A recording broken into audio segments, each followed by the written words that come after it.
प्रणाम, हमार नाम हजूली और उरवा देख रहल बानी आपन भाषा भोजपुरी में खबर दिखावे और वो खबर के अंदर के खबर बतावे वाला पहिल का बुलेटिन जेकर नाम है खबर के बूझी। तो चलिए बिना देरी के शुरू कर जाओ खबर के बूझी।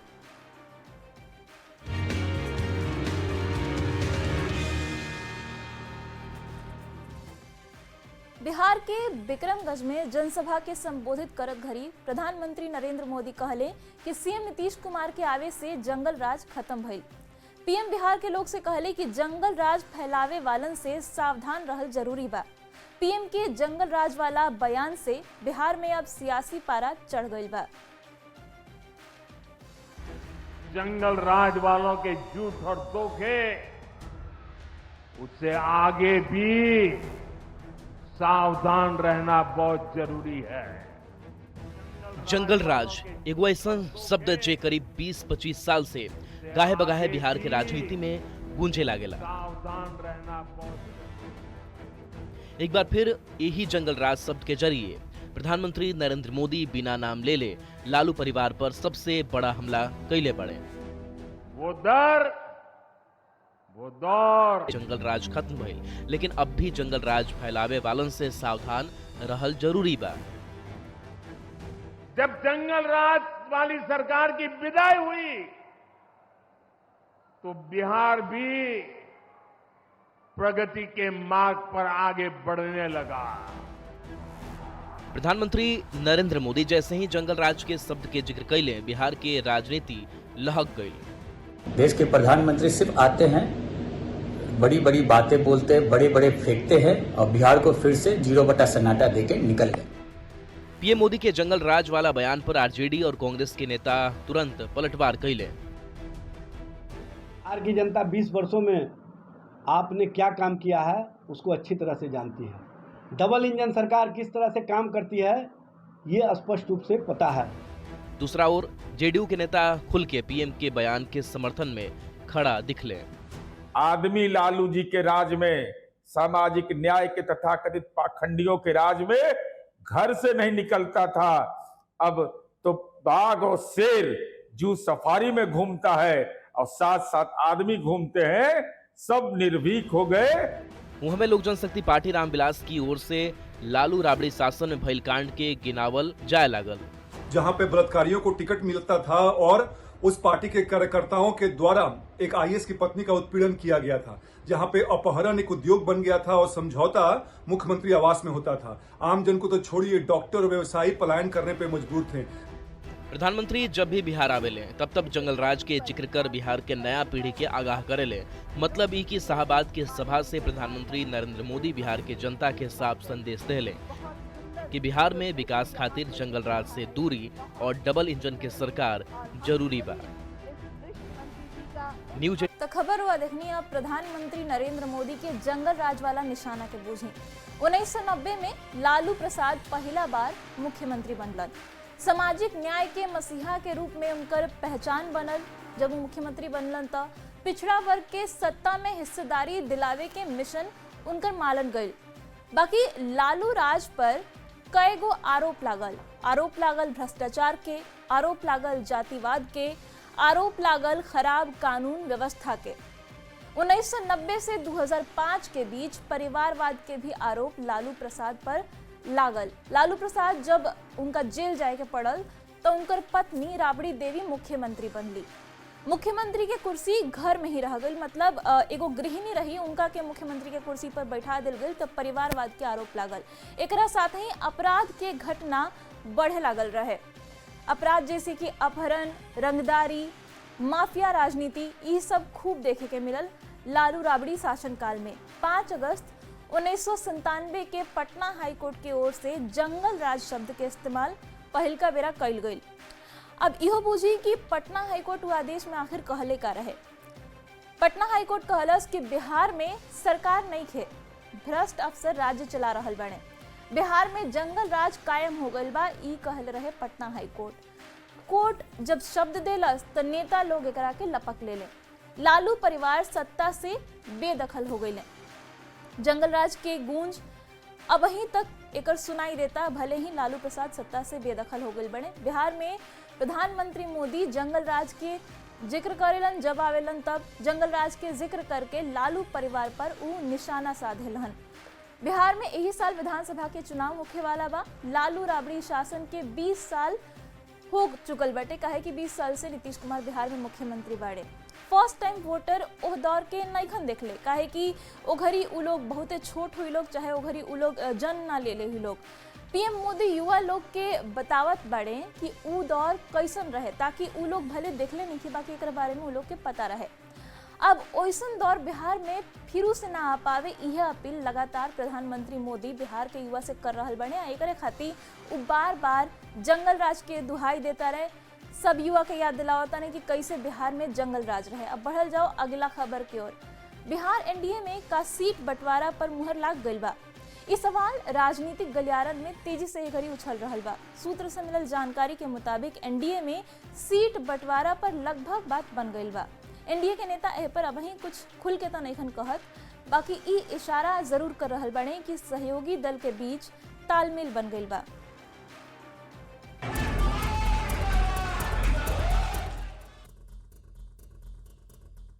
एनडीए में सीट बंटवारा पर सहमति बन गइल बा। एह बात के इशारा कइले मुख्यमंत्री नीतीश कुमार के करीबी और बिहार सरकार में मंत्री विजय चौधरी। वो कहले कि एनडीए में सीट बंटवारा के लेके कहीं कौनो दिक्कत नहीं खे और उस सब सहयोगी के सम्मान के पूरा ख्याल रखल जाई। कि सीटों के बंटवारे के संबंध में एनडीए के सभी घटक दलों के बीच पूर्ण समझदारी है। कोई आपस में इसमें न कोई विवाद है।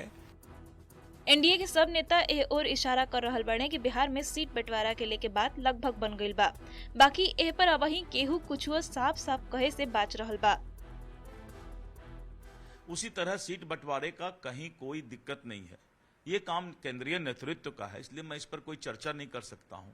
लेकिन सभी कुछ अच्छा है और सीट बंटवारे का काम जो है केंद्रीय नेतृत्व करेगी। उपयुक्त समय आने पे एनडीए की सर्वदलीय बैठक होगी और जो भी घटक दल जिस क्षेत्र से भी मजबूत है, सीट जीतने में वो अपनी दावेदारी पेश करेगा और उनका सम्मान होगा और उसके अनुसार ही टिकट का सीटों का आवंटन होगा।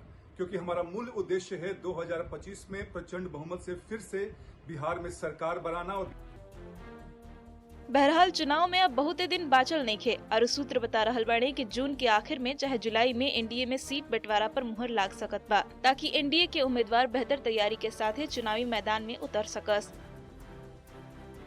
न्यूज़ 18 खातिर पटना से संवाददाता आनंद अमृत राज की रिपोर्ट।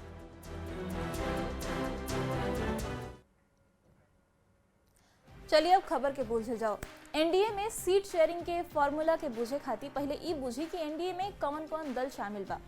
तय गठबंधन में 5 गो दल शामिल बाटे। भारतीय जनता पार्टी, नीतीश कुमार के जनता दल यूनाइटेड, चिराग के एलजेपी आरवी, जीतन राम मांझी के हिंदुस्तानी अवाम मोर्चा और उपेंद्र कुशवाहा के आरएलएम में गठबंधन में शामिल बा। सूत्र के हवाले से मिलल जानकारी के मुताबिक सीट बंटवारा के संभावित फॉर्मूला सामने आ गई बा। ए जानकारी के मुताबिक बीजेपी और जेडीयू 100 से 105 सीट पर चुनाव लड़ सकत बाड़ी सन, जबकि चिराग पासवान के पार्टी एलजेपी आरवी की अगर बात करी जाए तो उनका खाता में 22 से 25 गो सीट आवे के अनुमान लगावल जाता। तो हिंदुस्तानी अवाम मोर्चा जौन मांझी के पार्टी है ओकर अगर बात करी जाए तो हम के खाता में 5 से 7 गो सीट जा सकत बा, जबकि उपेंद्र कुशवाहा के पार्टी राष्ट्रीय लोक मोर्चा के 4 से 5 गो सीट ए गठबंधन में मिल सकता। अब ई जानल जरूरी बा कि 2020 में एनडीए में सीट के का फॉर्मूला रहे। तो बता दी कि तब बीजेपी प्लस के खाता में 121 गो सीट आयल रहे, जबकि जेडीयू प्लस के खाता में 122 गो सीट आयल रहे। अब रउआ सोचत होखम कि बीजेपी प्लस और जेडीयू प्लस का होला।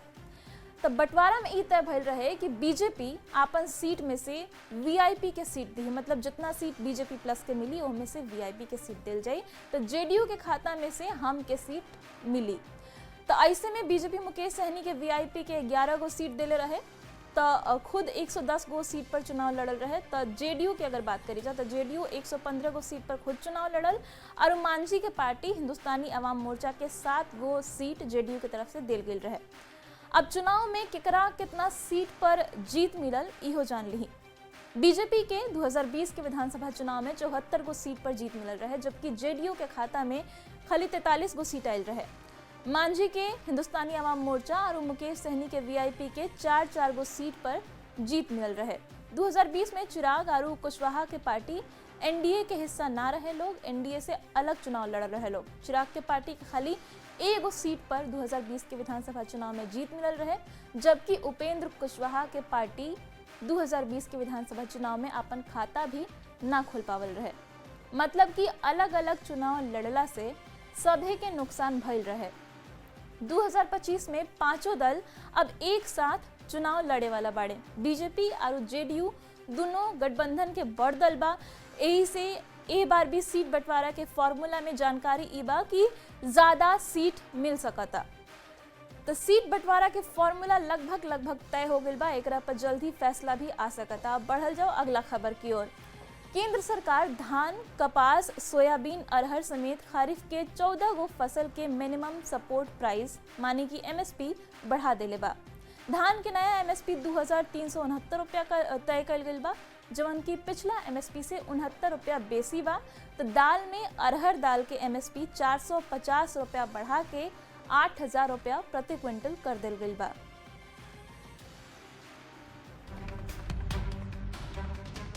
केंद्र सरकार किसानन के तोहफा देले बा। 2025-26 खातिर धान, कपास, सोयाबीन और अरहर समेत खरीफ के फसल पर एमएसपी माने मिनिमम सपोर्ट प्राइस के बढ़ा दिहल गई बा। केंद्रीय सूचना एवं प्रसारण मंत्री अश्विनी वैष्णव बतैलन कि धान के नया एमएसपी 2369 रुपए तय कल गई, जवन पिछला एमएसपी से 69 रुपए बेसी बा। अरहर दाल के खातिर एमएसपी के 450 रुपया बढ़ा के 8000 रुपया प्रति क्विंटल कर दिहल गईल बा, जबकि कपास के नया एमएसपी 7710 रुपया तय कईल गई। उहे एकर एगो दोसर किस्म के एमएसपी 8110 रुपया कर दिहल गईल बा, जवन पहले से 589 रुपया बेसी बा। सबसे बेसी 820 रुपया राम तिल पर बढ़ावल गईल बा।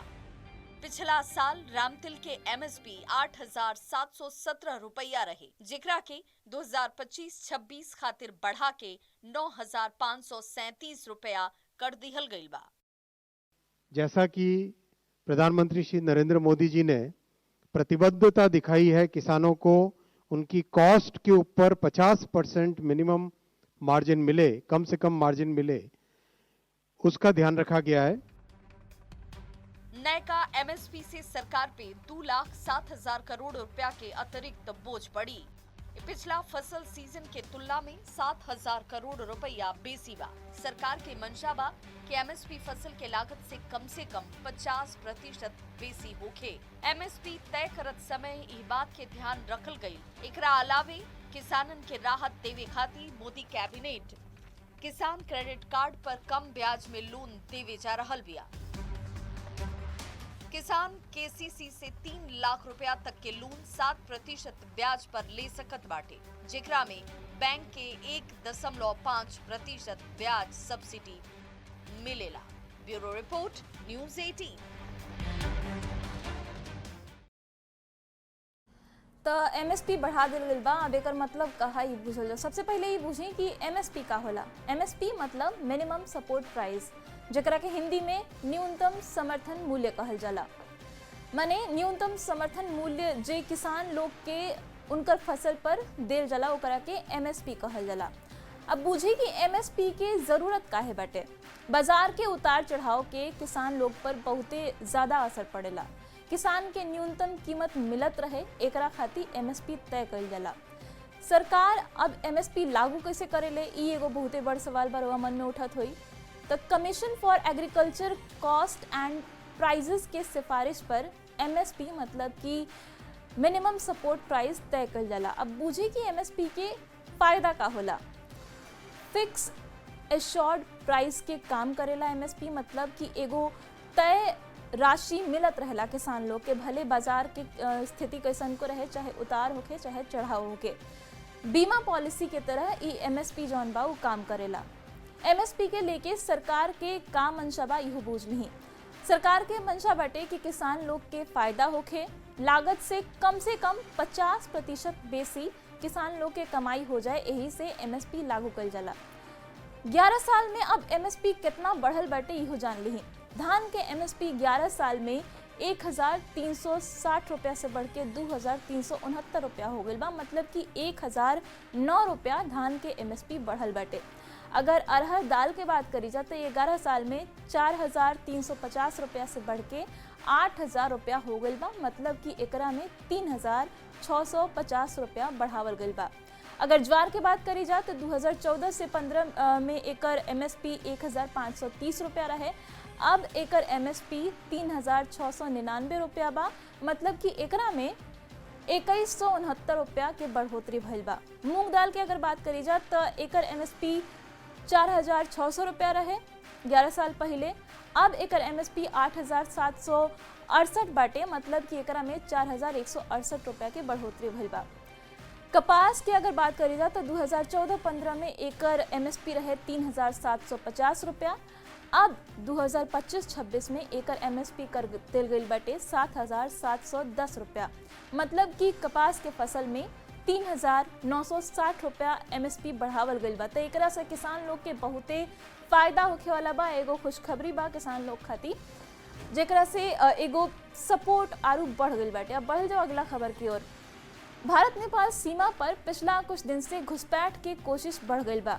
हाल में ही मधुबनी में ड्रोन जैसन कोनो चीज उड़त लौकल रहे तो लोग हड़बड़ा गई। अब मधुबनी में ही 2 गो चाइनीज युवक के गिरफ्तार कइल गइल बा, जे इलाका में वीडियोग्राफी करत रहन सा। रिपोर्ट देखी।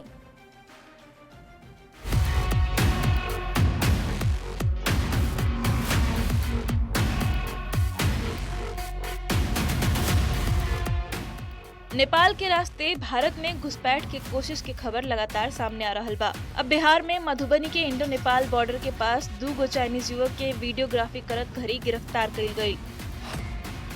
दोनों युवक के हरलाखी थाना के जटही पिपरौन बॉर्डर से गिरफ्तार कइल गई। एसएसबी के जवान दोनों चाइनीज युवक के पकड़ ले। एगो युवक के नाम बू हिलोइंग ह, जबकि दूसर का युवक के नाम हेडियोंग बतावल जात बा।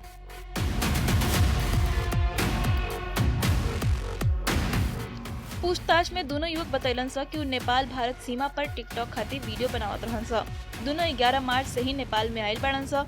एकरा पहले दोनों साउथ कोरिया गइल रहन सा। फिलहाल जांच एजेंसी दोनों से पूछताछ कर रहल बिया। हालांकि पहिल का मामला नइखे जब इंडो नेपाल सीमा से घुसपैठ करत केहू के पकड़ल गइल।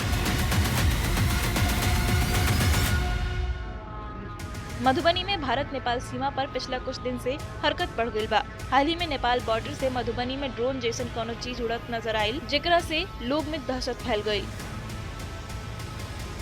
अभी आप हमारे पीछे की ये तस्वीर देख रहे हैं, जहां पे एसएसपी के जो जवान हैं नेपाल से जितनी भी गाड़ियां आ रही है उनकी सघन चेकिंग कर रहे हैं। चेकिंग और पूछताछ के बाद में ही, वैध दस्तावेज दिखाने के बाद में ही उनको भारत में प्रवेश करने की अनुमति दी जाती है। एक खबर के सामने आइला के बाद सुरक्षा बल भी एक्टिव हो गइल बा और बॉर्डर इलाका में चौकसी बढ़ा दिल गइल बा। मेरे द्वारा ये आदेश सभी को दिया गया है कि दिन हो या रात हो, खासतौर पे रात में हम लोग चेकिंग बहुत कड़ाई से कर रहे हैं और ये इंश्योर किया जा रहा है कि कोई भी व्यक्ति, चाहे वो किसी भी देश का हो, यदि अवैध तरीके से अगर इस तरफ आएगा तो उसकी गिरफ्तारी निश्चित है। इंडो नेपाल बॉर्डर पर बढ़त गतिविधि और घुसपैठ के आशंका के बीच चौकसी बढ़ा दिल गइल बा। नेपाल से आवे जाए वाला सभी के तलाशी कइल जात बा। न्यूज़ 18 खातिर मधुबनी से प्रशांत झा की रिपोर्ट।